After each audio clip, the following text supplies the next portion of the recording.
రాజకీయమే బంధుత్వం అంటే ఫోన్లు చేసుకునే సంబంధాలు ఉండాలి, మనుషులను పంపి మెసేజ్ కన్వే చేసే సంబంధాలు ఉండాలి, తప్ప ఉప్ప తెలుసుకునే సంబంధాలు ఉండాలి, ముఖం చూసుకోకుండా ఉండే సంబంధాలు ఉండకూడదు. ఎట్లుంటుంది ఇప్పుడు నేను క్రిటిసైజ్ చేసిన ఆమెను చాలా సంవత్సరాలు, ఆమె ఏ కార్యక్రమం పెట్టినా పార్టీకి సంబంధం లేకపోయినా పిలిచినప్పుడు పోయినా, ఆమె చేసే తప్పులను ప్రశ్నించినందుకు పనికి మాలిన వాళ్ళందరినీ కూర్చోబెట్టి మీడియాలో నా మీద అడ్డమైన బూతులు మాట్లాడించింది. ఇప్పుడు నేను ఆమె ముఖం చూడడానికి ఇష్టం లేదు, నాకు ఆమె స్పీచ్ వినడానికి ఇష్టం లేదు, ఆమె గురించి మాట్లాడడానికి ఇష్టం లేదు. ఆమె మొన్న నా పేరు తీసింది కాబట్టి నేను ఇవాళ మీరు అడిగినందుకు నేను మాట్లాడుతున్నా. నా దృష్టిలో ఆమె పతనం అయిపోయింది. ఎందుకు అంటే మానవ సంబంధాలు మెయింటైన్ చేయడంలో జీరో. ఓకే, ఇప్పుడు మానవ సంబంధాలు మెయింటైన్ చేయడంలో కేసీఆర్ తప్పు చేసిండు కాబట్టి చాలామంది ఉద్యమకారులు అగైనెస్ట్ అయ్యారు. ఇప్పుడు పిలిచి డైనింగ్ టేబుల్ మీద కూర్చోబెట్టుకొని కలిసి భోజనం చేశారనుకోండి, అయిపోయాయి. వాళ్ళ భావన ఏందో చెప్తారు, వాళ్ళ బాధ ఏందో చెప్తారు. అపాయింట్మెంట్ అడిగి వచ్చినా అడగకుండా వచ్చినా తెలంగాణ సమాజంలో గుర్తింపు ఉన్న వాళ్ళు ఇంటి ముందరికి వచ్చినప్పుడు ఆహ్వానించాలి. ఒక గంట 2 గంటలు వెయిట్ చేయించి ఆయన అపాయింట్మెంట్ ఇవ్వాలి. అక్కడ కూడా ఈ ప్రాబ్లం ఉండే సెకండ్ టర్మ్లో. ఆయన రియలైజ్ అయ్యిండు నేను కొన్ని పొరపాట్లు చేసినట్టున్నా. కొన్నిసార్లు ఆయన నోటీస్ కూడా పోవు, బయట వచ్చి వెయిట్ చేసే విషయాలు చెప్పేవాళ్ళు కూడా ఉంటారు. ఇప్పుడు మేము ఎన్నోసార్లు ఫోన్ చేస్తాం, 10 సార్లు ఫోన్ చేస్తే ఒకసారి చెప్తారు ఆయనకు. మరి అట్లున్నప్పుడు ఏం చేస్తాం? ఎప్పుడు కూడా యాక్సెస్ ఉండాలి. ఇప్పుడు ఒక మంచి నాయకుడు ఏం చేస్తాడంటే ఒక మెసేజ్ పెట్టగానే రిప్లై ఇస్తాడు. ఇప్పుడు నేను కేటీఆర్ గారికి ఏదైనా మెసేజ్ పెడతా, 60 సెకండ్స్లో నాకు రిప్లై వస్తుంది. హరీష్ రావు గారికి ఫోన్ చేస్తా, ఎంత బిజీగా ఉన్నా ఫోన్ ఎత్తాడు. ఆ సంబంధాలు మెయింటైన్ చేయాలి కదా.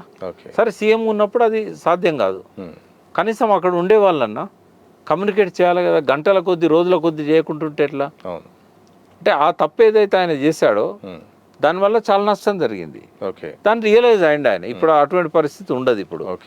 బట్ అది ఇప్పుడు మళ్ళీ ఈమె రిపీట్ చేస్తున్నది. ముఖాలు చూసుకోలేకుండా, ఫోన్లు మాట్లాడుకునే సంబంధం లేకుండా, ఏదైనా పార్టీ ఇంట్లో జరిగినా పిలిస్తే పోలేని విధంగా ఆ రకంగా మాట్లాడడం అనేది ఆమె రాజకీయ పతనానికి దారితీస్తుంది తప్ప ఆ ఇమేజ్ను భ్రష్టు పట్టిస్తుంది తప్ప పెంచదు.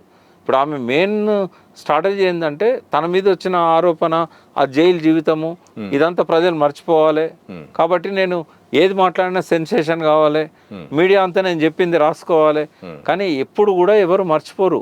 నీకు అక్కడ కోర్టులో నువ్వు నిర్దోషం అని అనేదాకా నేను ఈ రకంగానే భావిస్తారు.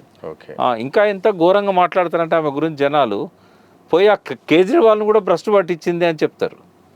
ఇప్పుడు నేను మాట్లాడలే ఈ మాట. చాలామంది ఇంటలెక్చువల్స్ నా దగ్గరికి వచ్చి అరే ఎందుకమ్మా ఆమెకు కేసీఆర్ ముఖ్యమంత్రిగా ఉన్నాడు, ఒక ల్యాండ్ సెటిల్మెంట్ చేసుకుంటే 300 కోట్లు వస్తాయి, గిన్నెలు ఎందుకు దిగింది?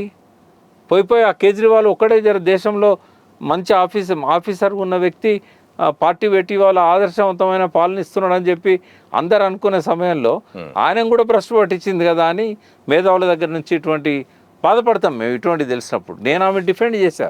కోర్టులో దోషిగా నిరూపణ అయ్యేదాకా ఎవరు మాట్లాడొద్దని చెప్పిన నేను. ఆమె మీద కేసు పెట్టినంత మాత్రాన ఇప్పుడు ఈడీ సిబిఐకి మీరు సర్టిఫికేట్ ఇస్తారా? అపోజిషన్ ఇప్పుడు కేసీఆర్ మీద కక్ష తీర్చుకోవడానికి ఆమె మీద ఆరోపణ చేశారు. మీరెందుకు నమ్ముతున్నారంటే వాళ్ళు ఎవ్వరు కానీ సోషల్ మీడియాలో ఒక అబద్ధపు వార్త వచ్చినా కూడా దాన్ని 100 రెట్లు నమ్మే విధంగా తయారైంది. కాబట్టి ఆ కోర్టు ఎప్పుడు తీర్పు ఇవ్వాలి, అప్పటిదాకా ఎంత డ్యామేజ్ జరగాలి, ఆమెను అరెస్ట్ చేయకుండా బీజేపీ బీఆర్ఎస్ ఒకటనే ప్రచారం చేశారు. బీజేపీ స్వయంగా చేసింది. బీజేపీ బీఆర్ఎస్ ఒకటనే వరకు ముస్లింలు అంతా పోయి ఏకపక్షంగా కాంగ్రెస్ దిక్కుపోయిండు. ఆమెను అప్పుడే అరెస్ట్ చేస్తుంటే ఆ పరిస్థితి ఉండకపోయేది. ముస్లింస్ నమ్మేవాళ్ళు కాదు బీజేపీ బీఆర్ఎస్ ఒకటంటే మరి బిడ్డను ఎందుకు అరెస్ట్ చేసిందని. అరెస్ట్ చేద్దామని ఇంటి దాకా వచ్చి రాజకీయంగా ఇది మైనస్ అవుతుందేమో అని అరెస్ట్ చేయకుండా వెళ్ళిపోయారు. ఢిల్లీకి పిలిచి కూడా అరెస్ట్ చేయలేదు. ఎందుకు అంటే బీజేపీ బీఆర్ఎస్ ఒక్కటనే ముద్ర కోసం ఆమెను అడ్డం పెట్టుకున్నారు. తర్వాత పార్లమెంట్ ఎన్నికలప్పుడేమో అరెస్ట్ చేసి జైల్లో పెట్టారు. చూసిన్లా కేసీఆర్ బిడ్డ ఇట్లా చేస్తుందా అంటే ఇది అపోహే కావచ్చు, అబద్ధమే కావచ్చు, కోర్టు తెలుస్తుంది, అది కోర్టులో ఉన్నది అంశం. కానీ ఆమెను అరెస్ట్ చేయకపోవడం వల్ల అసెంబ్లీ ఎన్నికల్లో డ్యామేజ్ అయింది, ఆమెను అరెస్ట్ చేసినందువల్ల పార్లమెంట్ ఎన్నికల్లో డ్యామేజ్ అయింది. ఆ స్కోపే ఆమె ఇవ్వకుండా ఉండుంటే ఇవాళ ఈ పరిస్థితి వచ్చేదా బీఆర్ఎస్కి? అంటే నిర్ణయాలు తీసుకునేటప్పుడు ఒక్కొక్క అడుగు వేసేటప్పుడు సీఎం బిడ్డగా ఆమెకు చాలా బాధ్యత ఉంటుంది. బయట వాళ్ళు ఎన్ని తప్పుడు మాటలు మాట్లాడినా అంత నష్టం జరగదు పార్టీకి. ఓకే.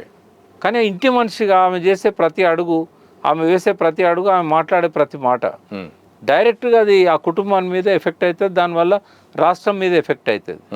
అవన్నీ ఆలోచించాలి కదా. అప్పుడు ఆ తప్పులు చేసింది, ఇప్పుడు ఈ తప్పులు చేస్తున్నది. ఓకే. ఇప్పుడు ఎవరి మీదనైతే దాడి చేయాలనో వాళ్ళ మీద చేయకుండా 2 ఏళ్ళ కింద ప్రజలు పనిష్మెంట్ ఇచ్చింది కదా బీఆర్ఎస్కి.